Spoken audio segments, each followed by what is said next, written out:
Last year, the Cleveland Cavaliers came out of the gates blazing to start the season, going 15-0 and becoming the talk of the NBA. They cruised into the All-Star break at 44-10, tied for the best record in the league, and then finished the regular season first in the Eastern Conference with a stellar 64-18 record, second in the league only to the eventual NBA champions in Oklahoma City.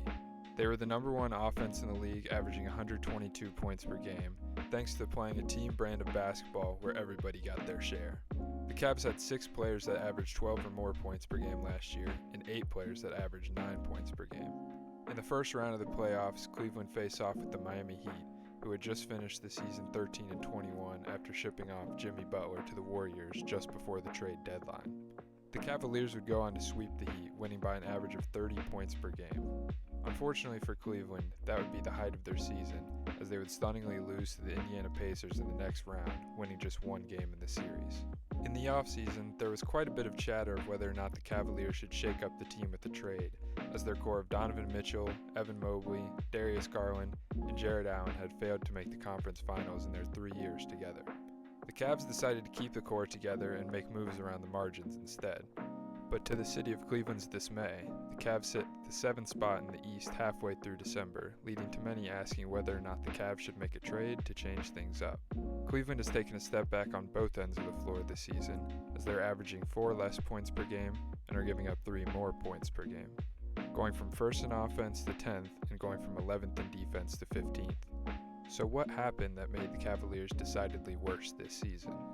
The main culprit so far for Cleveland has been their injury luck. Last season, their core 4 of Mitchell, Mobley, Garland, and Allen only missed 29 games between the 4 of them in the entire season. But this year, their core 4 have already missed a total of 31 games through just 27 contests, including 16 missed games from 2-time All-Star Darius Garland and 11 games from former All-Star Jarrett Allen.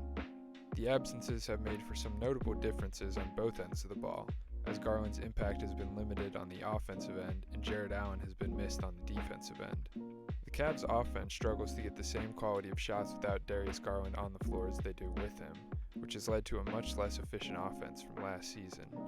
Garland has also clearly been trying to push through his nagging toe injury as well this season, which has affected his own performance. However, the offense still has been better just from his presence on the floor, as the Cavs average 5 more points per game in games that Garland plays in compared to when he doesn't play.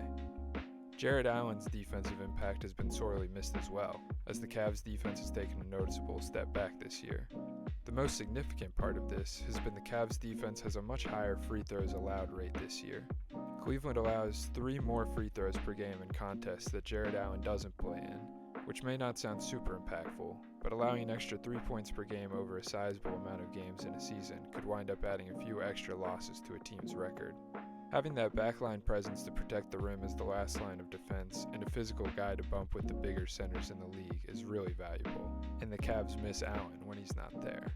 So Allen being healthier over the rest of the season will be important for the Cavs to compete at the top of the East, especially with Evan Mobley being out for the next few weeks. And while his absence certainly won't get the headlines that Garland and Allen will, Max Strus missing the entire season so far has hurt the Cavs quite a bit.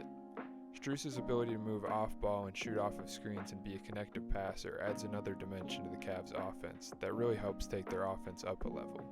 And the lack of his presence on the court has limited what Cleveland's offense could be. While injuries have probably been the most significant factor in the Cavaliers' struggle this season, the moves around the margins that they made in the offseason haven't been paying off so far. His impact last year may have been forgotten a bit because of his horrendous series against the Pacers to end the season, but Ty Jerome was super valuable for the Cavs last year, and right now Cleveland is missing what he brought to the table.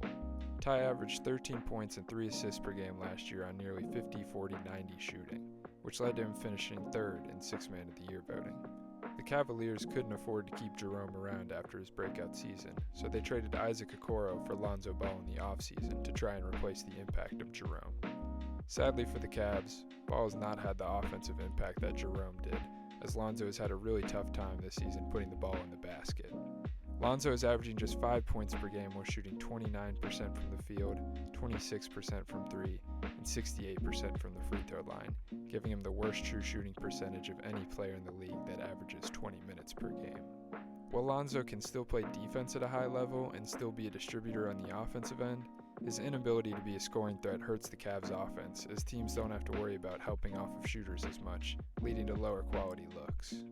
The second most notable Cavs move in the offseason was bringing in Larry Nance to be a backup big, but much like Lonzo Ball, Nance is also having the worst season of his career. Nance has been injured for weeks now, which obviously limits his ability to make an impact on the team, but he was playing extremely poorly when he was healthy. Larry looked like he could have been a really quality addition to the team after having a nice season last year for Atlanta, where he averaged 9 points per game while shooting 45% from deep. But this year, he's struggling to finish both inside the paint and from deep. He's shooting just 50% at the rim, 15% lower than any other year in his career, and just 30% from three, which is 5% lower than his career average and a steep drop-off from the 43% that he's averaged the past couple seasons. With the absence of either Allen or Mobley for a large stretch of the season, Nance's poor play and absence due to injury has hurt Cleveland this year. Disappointing seasons from these two have been instrumental in the lack of impact and most notably scoring from the bench compared to last year, as the Cavs are getting just 28 points per game from their bench this year compared to 40 points per game last year. And the last reason that the Cavs are struggling this season is that they've had really poor shooting luck. While their shot quality certainly hasn't been what it was last year, they just aren't hitting the looks that they do get. Last year, Cleveland shot 39% from three-point range, good for best in the NBA. But this year, with several players having the worst shooting seasons of their career, they're shooting just 34% from deep, which is 27th in the league. The poor shooting hurts the Cavs a ton since they have the fourth highest three-point rate in the entire NBA. All these things combined have led the Cavs from going from a bona fide contender to a middling team, having those around the league wondering whether they should shake up their team and break up their core four. Personally, I'm not sure whether any move they make regarding one of their four former All-Stars would be worth it to make mid-season, as I don't see any major players on the trade market that would fit their team and make them better. I think it might just be best for the Cavs to ride out their injuries for the time being and make a smaller move to help supplement their bench. With the emergence of Jalen Tyson at the small forward position, and DeAndre Hunter being on an expiring deal, I think the Cavs should try to package him in a deal for someone that can boost their bench back to what it was last year. I would think about calling up Sacramento and seeing if they could arrange a deal for Malik Monk, as that would give them a scoring punch off the bench, as well as some playmaking. I think this can help them get back more towards the level of team they were last year, and would give them a good chance of winning the East, since I think the East is wide open, with the Knicks being the only team that really stands out.